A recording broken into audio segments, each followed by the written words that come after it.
December the 10th, no, this is the morning of December the 11th, sorry, and the cyclone hit on the 4th.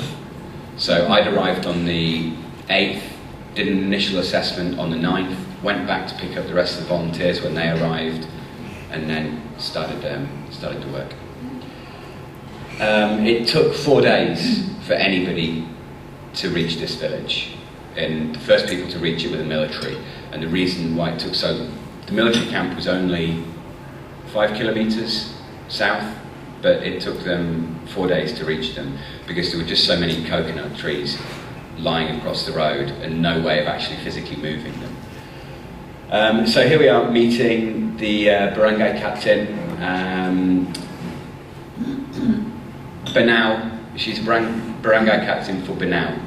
Banao was one of the hardest hit villages. It had the highest death toll out of the area, but it was already the smallest and the poorest area. So we decided that once we'd made an initial assessment, we decided that this is the area that we wanted to work in.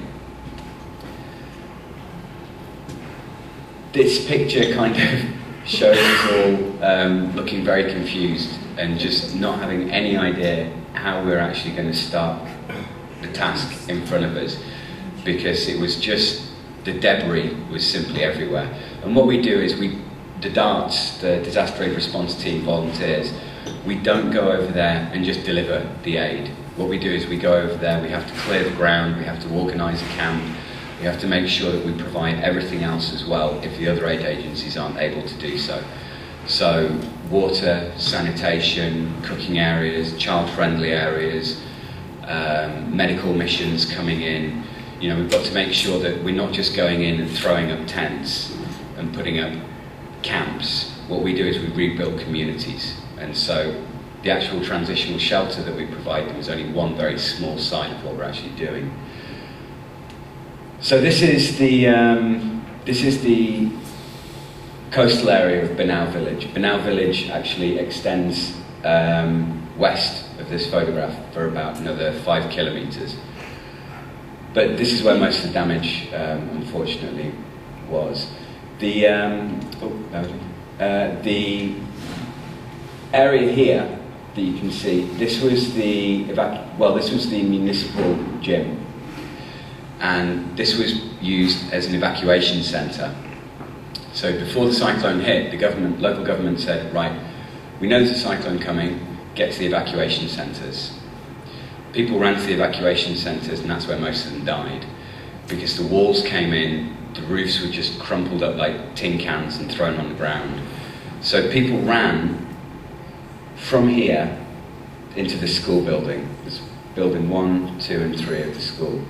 So that journey from there to here, there were a few fatalities on that journey, just that short distance. You can see from the amount of debris lying around, the storm it was picking up whole coconut trees, uprooting them, ripping them out of the ground and throwing them through the air. So imagine what that power does to a human being. And hearing small children talk about seeing their grandparents just being sucked off the ground in front of them and dashed down on the road, the mind boggles as to what they must have been through.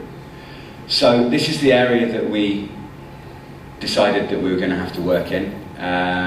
So the first thing that we knew we were going to have to do is clear the ground. This is the area we identified for the Camp 1. This is the area we identified for Camp 2, Camp 3 and 4 over here. But everywhere you look, up to your knees, coconut trees, debris. So the first task that we had to do was find a way of clearing the land. When you saw the children, when you arrived, they had a very sort of unresponsive look to them. These kids were, I just can't imagine what they'd have been through. But this is where they were living, under this tarpaulin. Some tarpaulins had been delivered, very poor quality tarps. They just got ripped up in the rain and the wind, which was still consistent. So we started clearing the area. We got the military to help us as well. We also started doing a cash for work program with the people who have been out, so they had a livelihood, and they were being paid for the job that they were actually doing.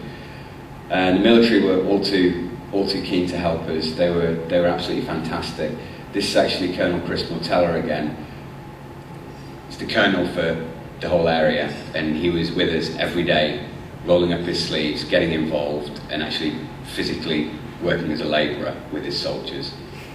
So yeah, he was a really great guy, really good battalion to have had working with us. This is where we were living, this building here. This is the school building. We actually had a roof put on. The military came along and they put a roof on for us, a tarpaulin roof. And for the first 5 days, none of us really slept very well, because every night when the storms came back, the tarpaulins would shift, and it'd be like standing under a shower. So we'd all have to run around, cover all that kit, send Adrian, my volunteer, up into the roof to fix it. He got nicknamed Spider-Man after a few nights. So this is Adrian. So what we've done is, at this point, we've started to get hold of chainsaws, and we've got the guys with the chainsaws cutting up the coconuts and the coconut trees, and then we can actually physically start to try and move them. At this point, we had no heavy loaders, no front loaders, no backhoes, no diggers, no nothing. Just physical labour.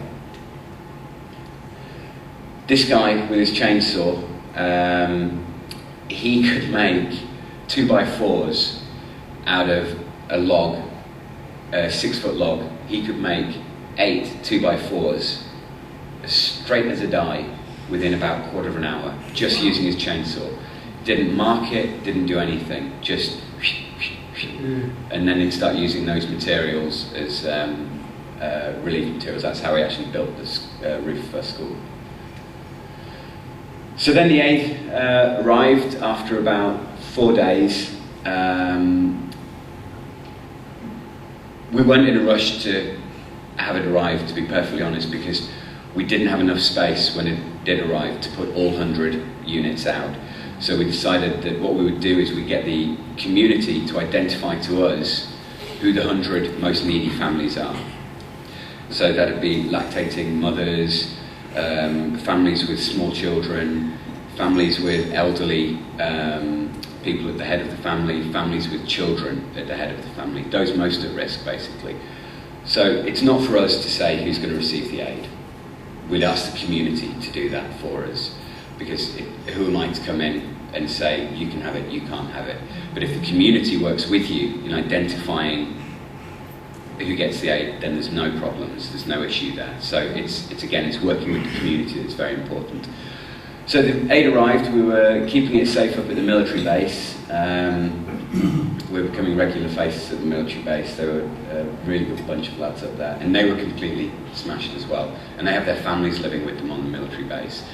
When the storm hit, they actually put their children under the tanks, because they're an infantry battalion. So they had some tanks, they had some mortars, and they put the children under the tanks. And then, because the wind was so strong, they were worried that the tanks were going to move, so they put the children inside the tanks and the adults went underneath them. It was, yeah, so these guys have been through it as well. Everybody down there had. So then we started distributing the aid. The first 30 boxes, we started to distribute them.